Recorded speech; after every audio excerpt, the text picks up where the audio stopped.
When life knocks you down, and life will knock you down, try to land on your back. Because if you can look up, you can get up. Welcome to Fire with Dr. Ninja Turtle. Welcome back to Fire with Dr. Ninja Turtle. In last week's video, I discussed the books The Quiet Millionaire, Rich Dad, Poor Dad, and the Cashflow Quadrant. In this video, which is the second in my book series of books that are on financial and mindset that I like on YouTube. And this week, the book is going to be Die with Zero. This is an audiobook that is 5 hours and 10 minutes long. I'm going to have the link down below. And it's recently influenced my life. I've only found this book like within the last year, but I have really taken some of the tenets of this book and really been living them for the last year. This book is not about how to make your money grow. This book is more about how to make your life get better and how to enjoy what you've worked for.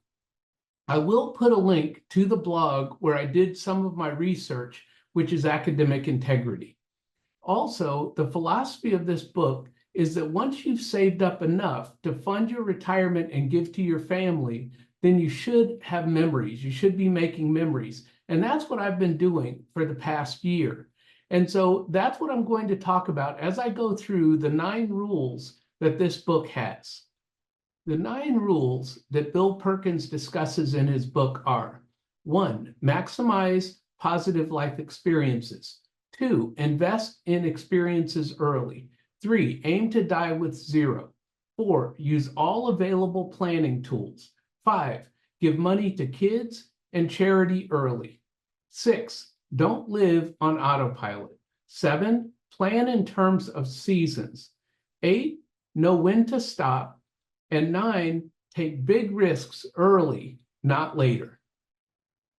According to Bill, if you spend hours and hours of your life just acquiring money, and then you die without spending that money, you've wasted a whole lot of time in your life that you could have been enjoying all the money that you've worked for and saved. In short, he who dies with the most money in the graveyard doesn't win. The whole point is to get as close to zero and enjoy what you've worked for. Part of this is early retirement for me. I didn't want to work until I was 67 and have a boatload of money and say, well, now I'm too old and too tired to enjoy it. I want to spend the money while I'm young, but this is a new philosophy for me since I found this book. Rule number 1 is maximize positive life experiences. And that's what I'm trying to do now in early retirement. I was not doing that before. I spent many years working 5 jobs, 4 jobs, all kinds of things, trying to make money, going to college, doing everything I could to raise my money and income and maximize my TSP and everything. All I wanted to do was save, save, save. Now, as I get to the end of the video, I will talk about my current savings rate, but I'll also talk about how I'm actually enjoying life while increasing my savings rate. Rule number 2 is invest in experiences early. He says that your life experiences are going to be memories that you'll be able to cherish. And I'm doing that. I am investing early in my retirement in travel and fun expenses. Luckily, I can work while on the road. Rule number 3, aim to die with zero. I'm trying to die not with zero, but comfortably, because I'll talk about this later in the video, but my goal is to leave my wife well off. So if anything ever happens to me, even when I'm traveling right now, I want my wife to have money to live for the rest of her life.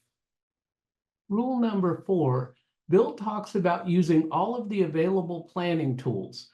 There are tools that help you know the actuarial tables of exactly when you will die. Sort of. You will be able to figure out what your family history is, what kind of ailments are in your family history, and the longevity of your family. With that, you have some idea of about how long you'll live. Because my wife is younger than me, and women live longer than their husbands, it's a good bet that she will outlive me. So therefore, that's why I'm stacking cash for my wife's benefit. Also, tell me in the comments if this book resonates with you. If it does, let me know why. If it does not, let me know why not. Because I was not of this philosophy prior to reading this book. My goal was just to save as much money as possible and to die with as much money as possible. That is no longer my philosophy after reading this book. Rule number 5, give money to kids and charity early. I don't happen to subscribe to this particular rule because I am saving money up so that my wife has income. That's why I have a trust, so that my wife has income for the rest of her life. After my wife passes away, the money will go to charity. I may give the money to some of my grandchildren, but as of right now, we aren't there yet. When I get ready, I can change my trust and some of my money will go to my grandchildren. Rule number 6, don't live on autopilot. He says there are no universal laws when it comes to personal finance, and that's true. I don't believe in like the target date fund where you set it and forget it. No, I make adjustments as I go along. So what I'm doing now is I'm increasing my savings rate while spending income from cash flow from my rentals. Rule number 7 is plan in terms of seasons. And what he's talking about here is that we're going to have the go-go years, the slow-go years, and the no-go years. So plan your experiences accordingly. So that's what I plan to do. At some point, I hope to have enough money where my wife and I can take cruises and just relax on a cruise ship and see different parts of the world.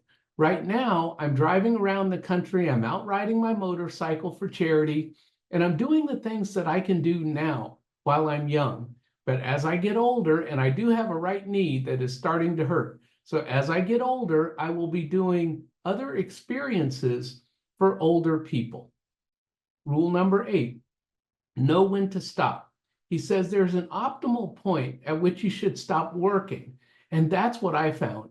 Is when I had enough to retire and I did not have to have $1 million to retire.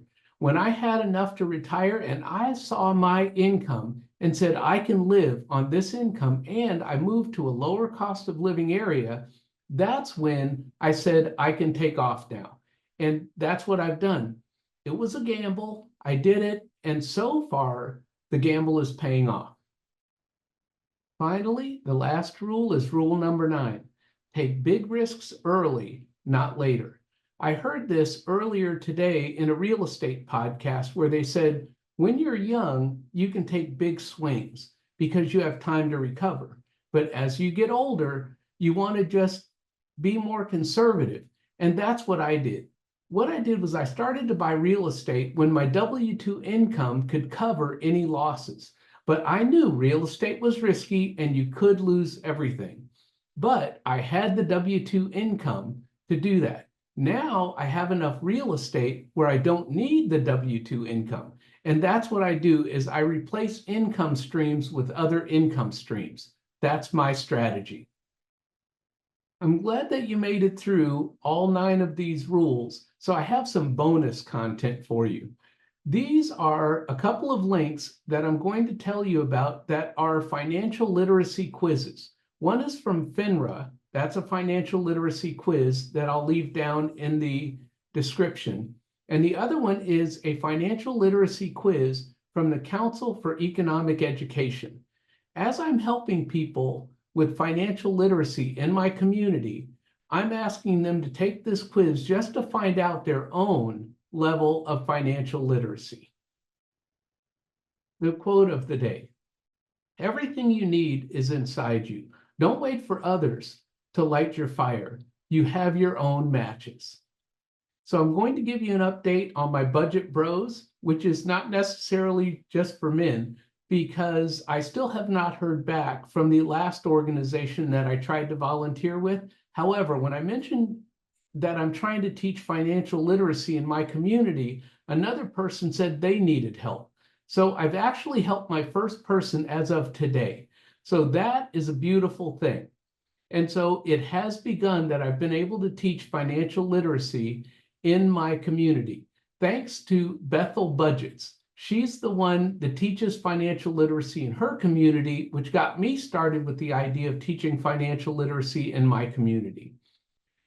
I wanted to give you an update of my savings rate. I started with a 37% savings rate back in May. I'm now in September up to a 47% savings rate. And keep in mind, my goal is 69% savings rate by the end of the year. And I say that I have a high savings rate, but I'm actually spending more money on travel than I've ever spent before. So I am not saving every penny that comes in. I am having fun while increasing my savings rate. What I've learned from reading this book is that I can enjoy life now and still build wealth. I also learned that life is precious and time is precious. I mentioned that my knee was starting to hurt. I am realizing that I'm getting older. And as I have a higher and higher savings rate, I'll be able to spend that money on things like cruises and bigger ticket vacation items in the future.